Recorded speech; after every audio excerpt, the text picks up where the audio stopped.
Boa noite a todos. Nós estamos hoje vivendo, na sequência do estudo sistematizado, a nossa aula número 21, onde são 28 questões acerca de um assunto também, nós sempre dizemos um assunto importante, mas esse também é muito importante, ou não teria sido selecionado para compor a sequência de O Livro dos Espíritos. É o capítulo número 10 da segunda parte, nós estamos quase terminando a segunda parte do Livro dos Espíritos e que trata das ocupações e missões dos Espíritos. O Livro dos Espíritos, de vez em quando é bom recordar um pouquinho, é a apresentação da filosofia espírita, dos princípios espíritas, e é a apresentação oficial dessa ideia à humanidade. Foi a primeira vez que se oficializa aqui para o mundo moderno a possibilidade de que os espíritos podem se comunicar, consegue-se comprovar que a vida continua, portanto, é reafirmado o princípio da unidade divina, é feito o lançamento da ideia da pluralidade dos mundos habitados. Ficamos bem mais conscientes pelas explicações que os Espíritos nos deram de que somos responsáveis pelos nossos atos, não com relação a uma reencarnação, mas com relação à nossa vida de espírito.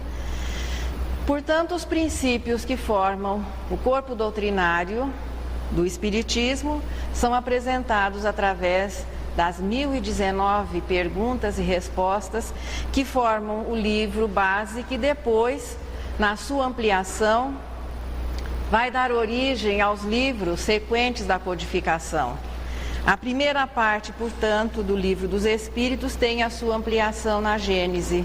A segunda parte, que trata do mundo espírita, tem a sua ampliação no Livro dos Médiuns. A terceira parte do Livro dos Espíritos, as Leis Morais, tem a sua ampliação na Gênese, e a última parte das Esperanças e Consolações tem a sua ampliação no Céu e o Inferno. Agora, a sequência de estudo, a ordem pela qual o método de estudo se organiza, então nós começamos no Livro dos Espíritos, Livro dos Médiuns, o Evangelho segundo o Espiritismo, o Céu e o Inferno, a Gênese, e aí nós podemos juntar obras póstumas, porque obras póstumas vai nos permitir conhecer um pouquinho dos bastidores da codificação, conhecer um pouco da pessoa Allan Kardec, para que até no processo de identificação nós nos habituamos a imaginar que os espíritos que vêm com um trabalho missionário, com um encargo maior voltado assim à humanidade, que vem desenvolvendo trabalhos que beneficiam a um grupo grande, muitas vezes até a humanidade inteira, que para eles as coisas são mais fáceis. Aí nós dizemos assim, não, mas é que ele é Kardec, aquele outro foi Jesus. Veja, a realização de um trabalho tem a mesma importância e as mesmas dificuldades para todos aqueles que se propõem a realizá-lo. Deus não nos pediria alguma coisa que nós não pudéssemos fazer. Portanto, o trabalho que esses espíritos tiveram para realizar as suas tarefas é semelhante ao nosso para realizar as nossas pequenas tarefas. Aí, na sequência do estudo, já que já começamos a falar em trabalho, né? Final de ano, o pessoal todo pensando em férias, e chega o capítulo aqui a nos lembrar ou a informar que, além do trabalho material, aquele com o qual nós nos ocupamos durante toda a existência, depois de desencarnados, parece que o problema continua, ou seja, os espíritos também têm ocupações definidas. Aquela ideia, morrer para descansar, descanse em paz, elas foram se incorporando assim às tradições da humanidade, reforçadas até pelas religiões, exatamente pelo desconhecimento que se tinha, e podemos dizer que ainda boa parte da humanidade tem, com relação à natureza do espírito e à própria realidade do mundo espiritual. A bem da verdade, boa parte da humanidade possivelmente pense que que a vida após a matéria seria assim, quase que alguma coisa abstrata, e que, cessada a vida física, não teria sentido o espírito continuar se ocupando. Aí chega a doutrina espírita, oferecendo assim à humanidade uma filosofia universalista, não válida apenas para o momento, mas é uma visão real do que é a vida, do que é o universo, uma visão real do que é o espírito, não mais dependendo de conceitos materiais, dos acanhados conceitos materiais, ou se apoiando em filosofias ainda medievais, mas lançando e oferecendo a ideia correta do que é a alma, a sua natureza, o que é a imortalidade e o que é que nós fazemos quando, depois de cessada a vida física, retornamos àquele estado de espírito, temporariamente neste espaço compreendido entre duas reencarnações. Essas informações, portanto, mais condizentes com o progresso realizado pelo homem, pois não difere muito do que a mitologia no passado oferecia à humanidade com a visão de céu e até de inferno, aquilo que as religiões modernas vieram oferecer, não é muito diferente do que as religiões do passado ofereciam à humanidade. E o Espiritismo vem, claro, oferecendo uma ideia muito mais coerente com aquilo que a ciência vem nos oferecendo, inclusive como conceito de matéria.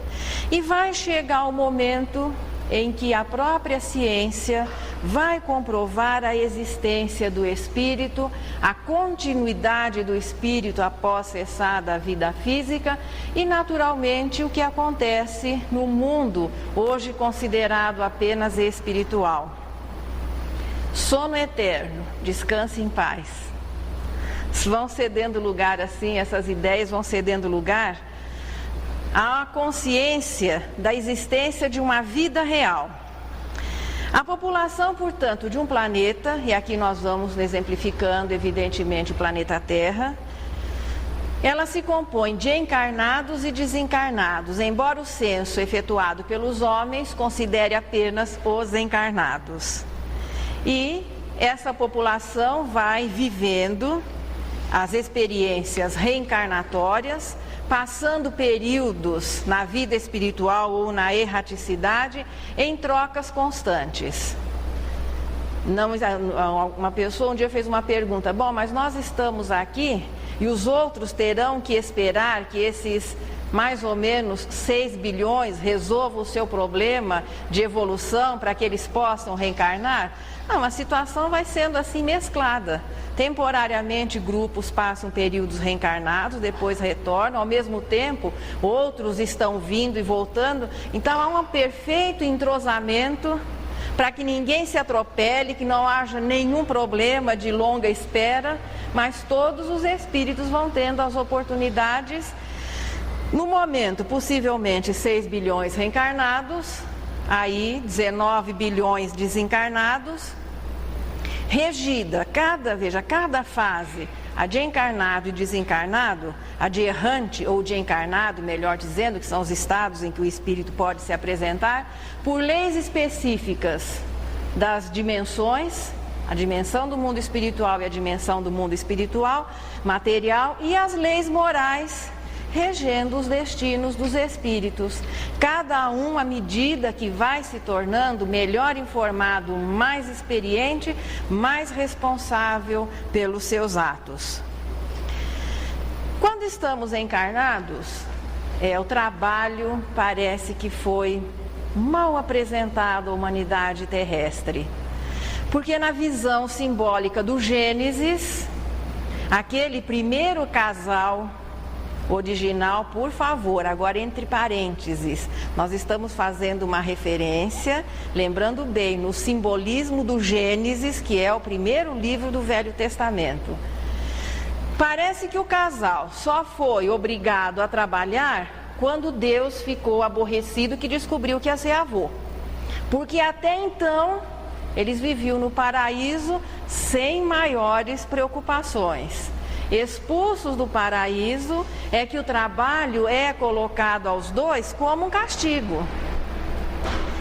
Parece que decorrente disso, pelo menos a humanidade ocidental aqui, que é onde esse livro exerce uma influência maior, a Bíblia exerce uma influência maior, nós passamos a considerar o trabalho como um castigo. E hoje nós vemos, por boa parte, infelizmente, da juventude, que parece que o trabalho é uma ofensa. Então, o normal é que as pessoas ganhem o seu sustento com a dignidade do seu trabalho. E há um direcionamento para que o espírito desenvolva, assimile essa ideia, que o normal é que estejamos ocupados. Para que o espírito possa progredir, ele tem que reencarnar, encarnar. Encarnar significa ligar-se a um corpo, em função do seu progresso inicialmente intelectual, depois o progresso moral.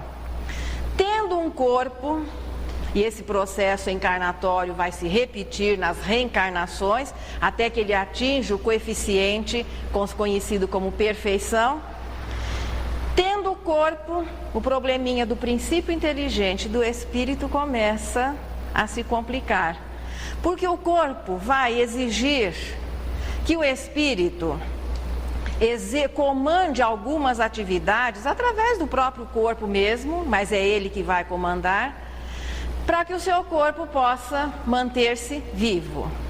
Tendo um corpo, aí nós temos que alimentá-lo, nós temos que banhá-lo, protegê-lo, deixá-lo descansar. Parece que estamos falando de uma outra pessoa, não é? Mas é mais próprio dizer-se o meu corpo do que alguém ficar falando assim, meu espírito. Portanto, nós somos um espírito que temporariamente estamos aqui, os encarnados pelo menos tendo um corpo. Esse corpo exige esses cuidados, temos que exercitá-lo, dar-lhe remédio quando necessário, participar das atividades e todos os trabalhos ligados à reprodução e à perpetuação da espécie. Já estão muito cansados? Ixi, nós estamos apenas começando. O cuidado com o corpo, portanto, ocupa grande parte da atenção do espírito e, inicialmente, praticamente toda a atenção do espírito. É o que fazem os seres mais simples da natureza, o princípio inteligente, realiza uma verdadeira ginástica mental, e isso vai ampliando a sua capacidade mental, fazendo o quê? Cuidando-se de todos os revestimentos de que ele vai se servindo na escala que culmina aqui no planeta Terra, na espécie humana. Também o homem primitivo ocupava todo o seu tempo cuidando de si, cuidando da prole, não diferindo muito do degrauzinho anterior ainda da faixa da irracionalidade. À medida que o tempo vai passando, nós vamos, embora tendo que cuidar do corpo, algumas facilidades que permitem o quê? Ocuparmos o tempo com o desenvolvimento intelectual, que é um outro tipo de aprendizado, e o desenvolvimento moral através da convivência estabelecida pelas situações anteriores, principalmente. Encarnada, portanto, a alma se vê às voltas com muitos encargos. E é o único jeito que o Papai do Céu encontrou para que nós nos acostumássemos a trabalhar. Porque quando bate a sede ou a fome, por mais ocioso que o ser seja, ele vai ter que tomar alguma atitude para resolver o problema. Então, a necessidade física, que são as sensações físicas transmitidas via perispírito ao espírito, vão oferecer o quê? Uma situação de desconforto, e ele tem que batalhar pela sobrevivência. Primeira lição do aprendizado, trabalho. É aquilo que lá no Gênesis, Deus fala assim, que eles teriam que conseguir o pão com o suor do rosto, ou seja, trabalhar para poder manter-se. Tudo isso vai dando um bocado de trabalho durante a existência inteira. E se nós fizermos uma avaliação do quanto nós empregamos do nosso trabalho para a sustentação do corpo, nós vamos ver que a maior parte da nossa atividade ainda está ligada a isso. Tanto que, à medida que o tempo vai passando, nós começamos a sonhar com o descanso. Aí alguém diz que quando morresse o corpo, porque a ideia da imortalidade é inata, faz parte da natureza do homem, ela faz parte das tradições religiosas, morrendo a gente poderia descansar. Daí quando o homem imagina o céu, primeira coisa que nós tiramos da nossa ideia de morada celeste foi o trabalho. Lá, de maneira nenhuma, feriado sequente, ninguém trabalha. Uma ociosidade eterna. Os bons, os eleitos, e nós temos consciência de que aqueles que vão para a morada eterna, ou aquilo que era dito como o céu nas tradições religiosas, só é alcançado pelas pessoas que realmente viveram uma vida sacrificada, de bons exemplos. Resumindo, que moral ou materialmente trabalharam muito. Portanto, o descanso seria um excelente prêmio. A vida eterna, portanto, seria um bocejo eterno, um eterno tédio, uma visão bem humana do que nós imaginávamos ser uma realidade, uma eterna contemplação para Deus. E aí Jesus, eu não sei, parece que o pessoal não conversa muito no mundo espiritual. As religiões informam isso, e Jesus, que se dizia mensageiro direto divino, veio dizer que Deus trabalha sempre. Eu não sei como é que o pessoal não ficou assim desanimado. Porque ele foi claro quando disse, eu trabalho e Deus trabalha sempre. De que ele trabalha, Deus trabalhava, e o resto todo que ia para o céu ficava só assistindo os dois trabalharem. Que sob essa ótica é Deus e Jesus. Aliás, tem gente que pensa até que eles são uma única pessoa. O Espiritismo viria, sinto informá-los, nos oferecer as provas de que no mundo espiritual, a vida continua, a gente já pode respirar mais aliviado. Não vamos morrer nunca. Particularmente, eu ainda não consigo entender esse nunca, o eterno, aquela coisa assim que não tem fim, mas em todo caso, concordo em gênero e número. Não vamos morrer nunca. Continuamos, depois de não ter mais corpo, a pensar, a sentir, até aí sem maiores problemas. A estudar, já começou a complicação. A trabalhar, piorou a situação. Nada de aposentadoria. Após a morte não é aposentadoria de alma. Aposentadoria também não significa inatividade. Porque as pessoas que deixam o trabalho e se mantêm inativas, isso é comprovado, vivem menos. Aqueles que após cessada a sua jornada, veja, aquele compromisso que se tem de trabalho, aproveitam a sequência para continuarem operosos, ativos, terão melhor desempenho cerebral, vão se manter saudáveis por mais tempo. Aliás, aposentado no meio espírita é uma mão de obra muito importante. Já estou fazendo aqui o comercial. E vai se habituando, porque o probleminha é o seguinte, se lá e cá temos que trabalhar, melhor a gente não perder o ritmo. Continuar aproveitando o tempo sempre com atividades úteis, porque trabalho, sob essa visão moral, é atividade útil. O que é que as almas fazem por lá? Isso é altamente interessante, porque nós já vimos isso no retorno à vida espiritual. A única coisa fatal para quem está encarnado é o desencarne. Ninguém precisa ficar preocupado, hoje é final de ano, vamos levar o assunto assim numa boa, né? Portanto, se nós vamos desencarnar, é melhor começarmos a aprender como se organiza o mundo dos espíritos. E nós já vimos muito disso nessa sequência de estudo.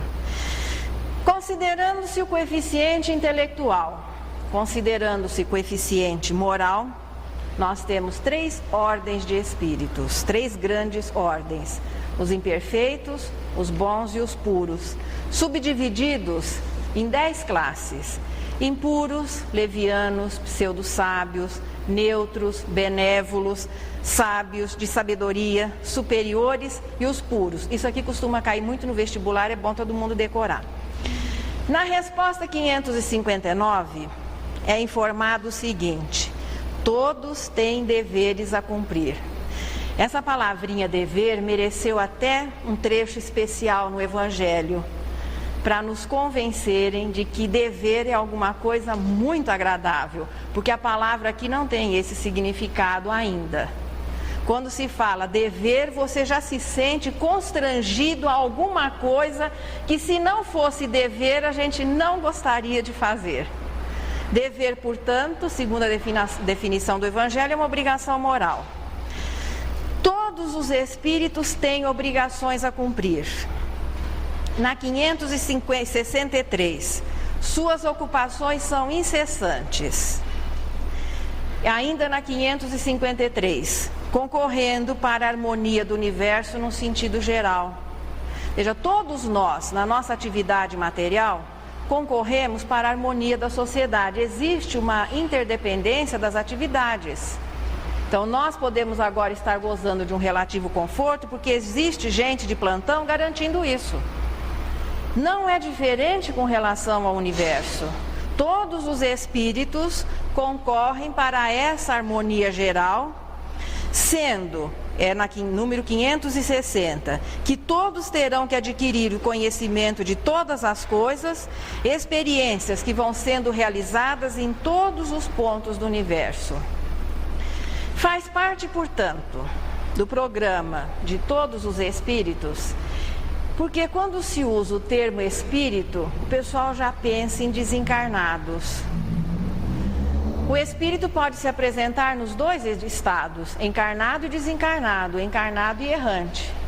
Mas o fato de estarmos agora unidos a um corpo, não significa que não mantemos a nossa individualidade espírita, a nossa identidade espiritual. Faz parte, portanto, do nosso programa nos ocuparmos com o nosso progresso individual, pessoal. Então, cada um de nós tem os seus compromissos, os seus deveres do desenvolvimento moral, intelectual, e todos nós participamos do progresso coletivo. Isso ocorre entre todas as humanidades. Progridem os espíritos na situação de encarnados e desencarnados, progridem as humanidades. Há, portanto, um progresso individual e um progresso coletivo. E cada um vai se ocupando de acordo com a sua qualificação. Não é diferente, portanto, aqui da nossa realidade. Veja, o mundo material é uma cópia imperfeita da realidade do espírito. Dependendo da nossa qualificação, conseguimos uma atividade condizente. Com relação ao espírito, dependendo qual é a qualificação do espírito, seu coeficiente moral, seu coeficiente intelectual. Inicialmente, o espírito vai se ocupando com as coisas materiais, fechando aqui para o planeta Terra com as coisas terrestres. À medida que se elevam, vão participando diretamente da administração divina, da qual vão se tornando mensageiros e ministros. São os espíritos puros, aqueles conhecidos como co-criadores, que por conseguirem já uma identidade, uma homogeneidade natural com as leis divinas, podem receber encargos maiores voltados para um trabalho mais amplo no universo. Por isso é que todos têm dever a cumprir. Então, nós vimos no estudo anterior o trabalho de anjo da guarda. Então, cuidando de pessoas, de famílias, assumindo assim sociedades, agremiações, reuniões, cuidando mais diretamente de cidades, de países, de planetas, de galáxias. Então, existe toda uma administração espiritual de apoio, diretamente ligados a Deus, para que o progresso daqueles que são inferiores para que a própria matéria possa obedecer às suas leis. E isso oferece serviço para todo mundo. Os mais qualificados, com uma capacidade maior de realização. Os menos qualificados são aqueles espíritos a quem nós nos referimos até no estudo anterior. Não estamos falando das faixas da irracionalidade, mas daquele período entre o irracional e o racional, as fases que antecedem a humanização, de espíritos que ainda não ingressaram na reencarnação já considerada humana e que trabalham ligados diretamente aos acontecimentos da natureza. Enquanto se aguarda a reencarnação, depois que nos libertamos do processo reencarnatório, mesmo naquele espaço que antecede a humanização, e no final eu vou dar uma informação que eu acho vai deixar o pessoal um pouco mais preocupado. O espírito tem sempre deveres a cumprir. Férias. Eu acho que eles esqueceram de colocar aqui. Eu procurei, sinceramente, eu procurei, mas não encontrei o assunto férias e descanso por aqui. Mas acho que até no final nós vamos entrar em um acordo. Ocupam-se, portanto, com o progresso geral, dirigindo acontecimentos, sugerindo ideias, assistindo as pessoas, homens de gênio, aqueles que têm um trabalho maior para a humanidade, encarnando em missões para dar continuidade a algum trabalho que venha realizando. Outros inferiores procuram até assim se envolver nos nossos probleminhas. Muitos, embora inferiores, com boa vontade e correndo sério risco até de acabar provocando algumas atrapalhadas, outros intencionalmente tentando atrapalhar. Uma coisa fica clara, parece que a palavra ociosidade não existe no dicionário divino. Ela é um sinal de imaturidade. A ociosidade é uma das características marcantes do espírito imperfeito. Porque aquele que ainda não conhece o benefício do trabalho, que ainda não conhece, seja a alegria e a felicidade que a perfeição pode oferecer, não está interessado em alguma coisa que para ele não tem referência. Portanto, a ociosidade, quando nós estivermos assim, naquelas crises de cansaço eterno, porque tem gente que tem um cansaço que parece eterno, não passa nunca. E isso é indício de imperfeição. As ocupações, portanto, são incessantes. E nós vamos compreendendo, veja, nos desligando agora, a partir de agora, daquela ideia de ocupação apenas trabalho material, ocupação, atividade física. Por que é que os espíritos, à medida que progridem, eles podem se manter cada vez mais ativos? Exatamente pela ampliação da sua capacidade de pensar. E à medida, veja, que o seu pensamento vai se tornando cada vez mais forte, mais potente, vamos nos lembrar que o fluido universal é sensível ao pensamento do espírito. Nós já realizamos essa proeza. Comandamos o nosso corpo através do perispírito, através do quê? Do pensamento. Então é a maneira como os espíritos superiores agem para com relação à matéria, é a maneira pela qual o universo se organiza. E quanto mais nós vamos nos elevando, mais alegria vamos encontrando na capacidade que vamos tendo cada vez maior de realizar, a consciência de ser útil, a consciência de poder auxiliar. E uma outra coisa que talvez agora vai nos permitir compreender um pouquinho melhor.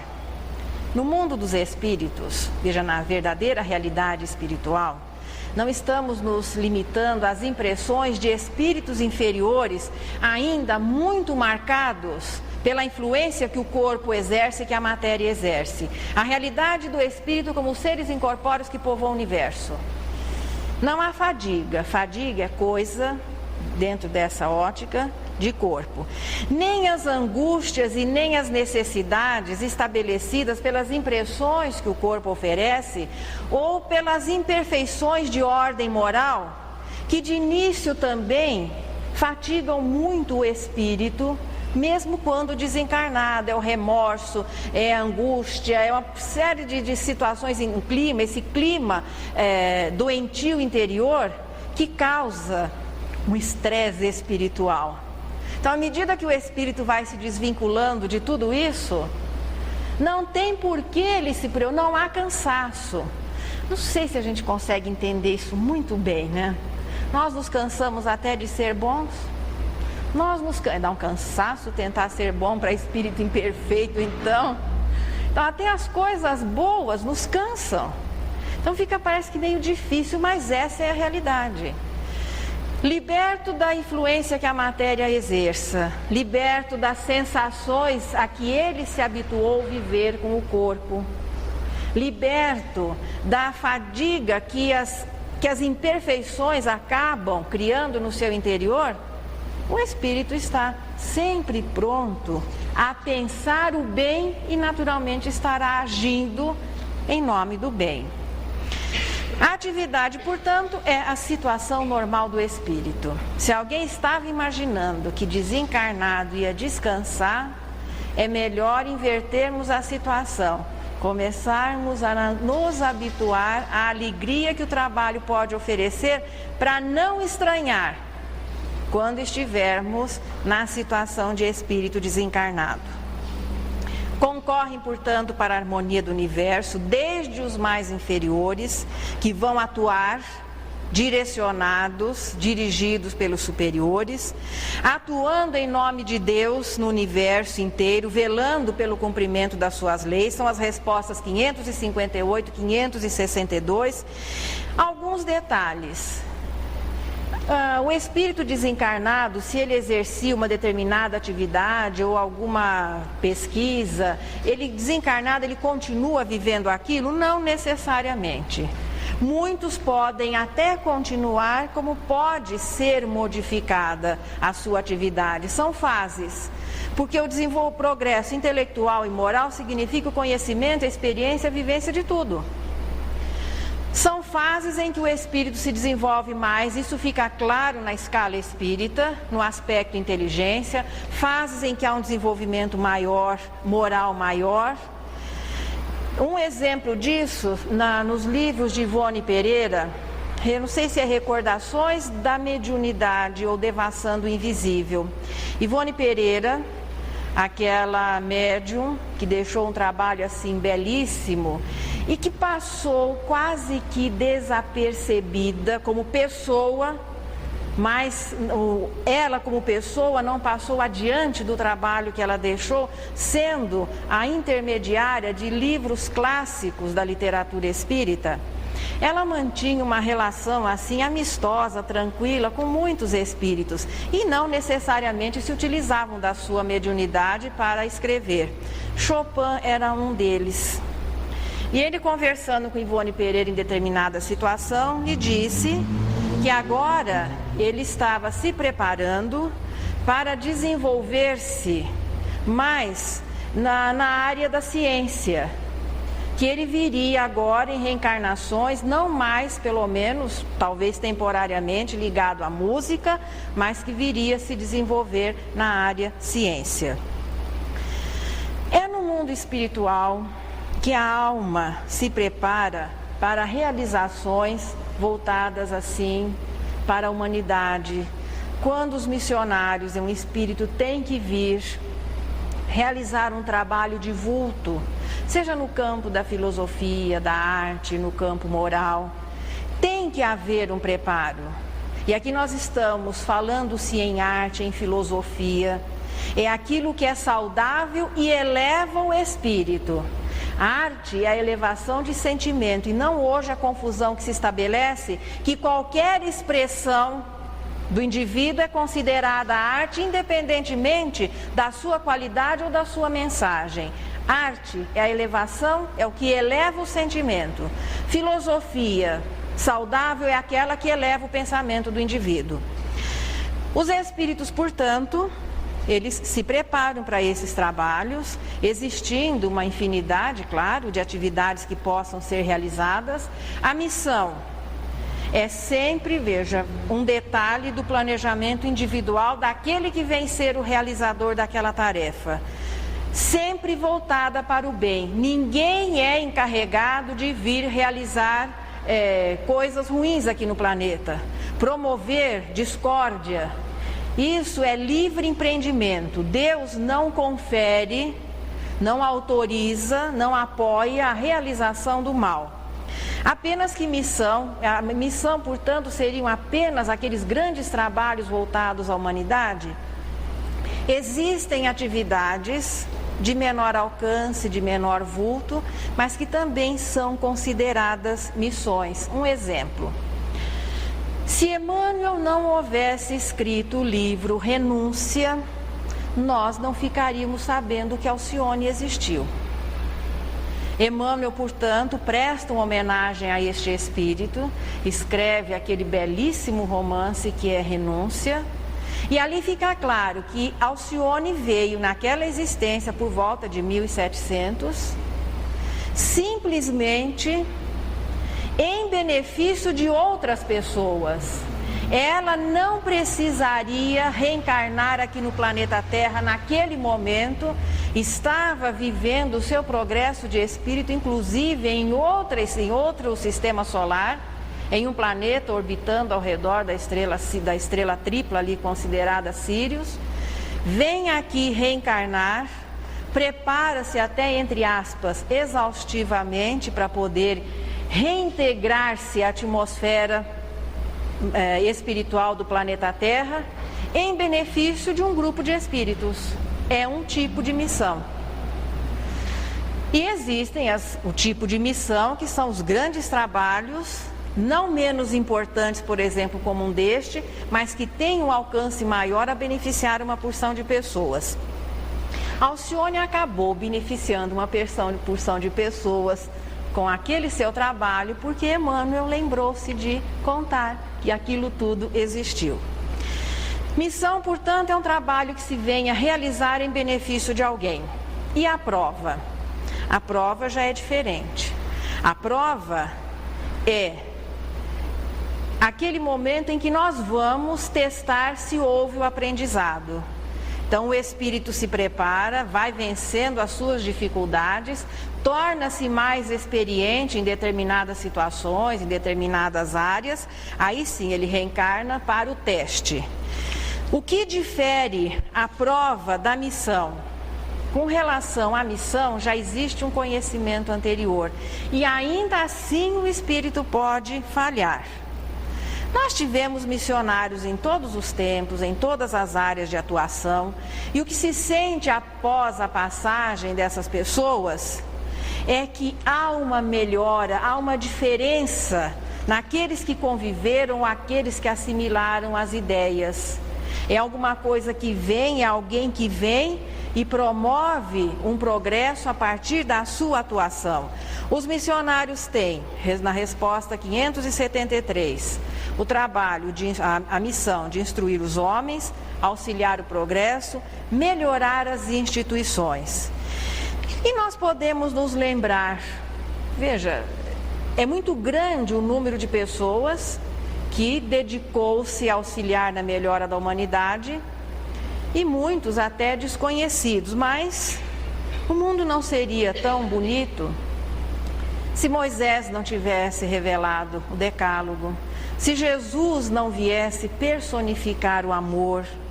Nessa linha nós temos Buda, Sócrates, Confúcio, Gandhi, Kardec, Thomas Edison, Pasteur, Galileu, Kepler, Dr. Sabin, Francisco Cândido Xavier, Gutenberg desenvolvendo a imprensa, Luiz Braille procurando iluminar um pouquinho as pessoas que não têm a visão. Mesmo assim, com todas as condições que uma missão exige, que só é confiada quando o espírito já as desenvolveu, o missionário pode falhar e vai sofrer, claro, as consequências das suas falhas. Por isso que os grandes trabalhos de ordem moral voltados à humanidade realmente são confiados a espíritos que não vão falir no seu trabalho. Humberto de Campos, portanto, narra o cuidado que Jesus teve quando for escolher o espírito que daria continuidade às revelações, aquele que seria encarregado de materializar a codificação espírita. E naquela festa bonita de luzes e cores, Jesus se dirige, Humberto de Campos fala, a um dos seus antigos apóstolos, discípulos, e nós ficamos quem? Ele não conta, no dia que eu souber eu conto para vocês, por enquanto. Existe um outro trabalho considerado como missionário, e o assunto é desenvolvido a partir da pergunta 582, que é a paternidade, a maternidade, ou seja, a oportunidade que as pessoas dão para que os espíritos possam reencarnar, o processamento da lei de reprodução. É tão importante esse trabalho, veja, pelo menos aqui no planeta Terra, a reencarnação se processa através do método ainda tradicional da reprodução. Deus, já prevendo as dificuldades que os espíritos inferiores oferecem em função de poder aprender, aceitar que outro lhe ensine, preparou o terreno com a infância. Aí você retorna limitado por um corpo que não oferece condições maiores, pelo menos durante algum tempo, de maiores expansões do espírito, esquecido do passado, trazendo um coeficiente intelectual, sim, mas também dosado pela necessidade de cada reencarnação, trazendo consigo, esse é liberado, todo o seu coeficiente moral. E retornamos, embora até que intelectualmente muito desenvolvidos, analfabetos, dependentes, precisando até que de início nos ensinem as coisas primárias. Portanto, paternidade é um trabalho missionário. Por quê? É alguma coisa que dois adultos realizam em benefício de alguém. Na nossa faixa aqui de expiações e provas, parece que essa ideia de missão não fica muito clara, porque de repente o que nós sabemos é que a consanguinidade é aproveitada para reencontros, para que diferenças sejam sublimadas, para que as pessoas possam, apoiadas na carga instintiva da consanguinidade, desenvolver o amor. Então aquela convivência, aquela dependência estabelecida pela infância, suavizando, amenizando disposições antagônicas do passado. Mas vamos imaginar, para se entender bem o que é missão, porque a família expiação e prova é mais ou menos composta de mais devedores, menos devedores, então mescla-se a reprodução, mescla-se a reencarnação com aquela necessidade de resolver problemas da lei de causa e efeito. Mas vamos imaginar aquela família lá pelo fim da regeneração, quando já libertos, acredito que bastante das nossas imperfeições, mas ainda necessitando que, ou clonado ou pelo método tradicional, alguém nos empreste uma célula ou duas células para que a gente possa desenvolver o nosso corpinho. Estes que vão nos... Então, ninguém deve nada a ninguém. Aqueles dois adultos não teriam problemas nenhum se não recebessem aquele espírito, mas acabam concordando em dar oportunidade, porque ele precisa continuar o seu progresso.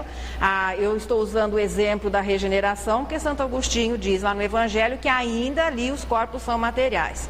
Então, imaginando um processo reprodutivo semelhante ao que nós conhecemos por aqui.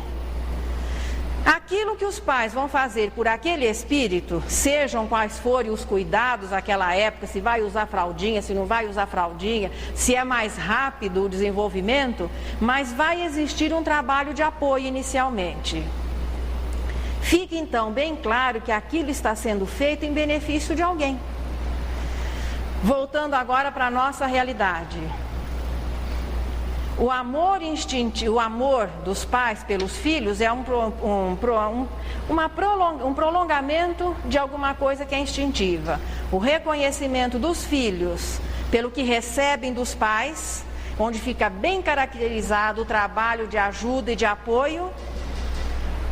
é indício de elevação moral, tanto que a sugestão lá do Decálogo, há 1300 anos antes de Jesus, que os filhos honrassem, ainda não se fala em amor, que honrassem os pais. Qual é a avaliação diante das leis a esse trabalho missionário? Podem existir falhas? Podem, naturalmente. Ainda se considera aquilo que é missão, dentro de um plano de expiação e provas, a falha pode ocorrer. Pais podem falhar na sua missão de pais? Podem. Filhos podem falhar naquilo que eles recebem dos pais? Também. Como fica essa avaliação? Os pais serão responsabilizados pelo mau encaminhamento dos filhos se eles não cumprirem o seu papel de apoiar, orientar e encaminhar. Os filhos serão responsabilizados pelo mau encaminhamento das suas vidas se, apesar de os pais haverem cumprido o seu papel, eles não aproveitarem. Portanto, o julgamento das leis divinas não é pelo resultado, mas sim pela maneira como o trabalho é realizado. O que nós vamos percebendo nessa sequência aqui de falar tanto em trabalho, e depois o Oswaldo vai contar quantas vezes eu falei a palavra trabalho. O que nós vamos percebendo é que com o corpo ou sem ele, a alma depende do trabalho para o seu progresso. É para isso que existe, veja, das necessidades da vida material, é para que o espírito, numa boa, se habituasse a assumir as suas responsabilidades, a realizar as suas atividades, a ocupar-se. Portanto, trabalha-se quando encarnado, trabalha-se quando desencarnado.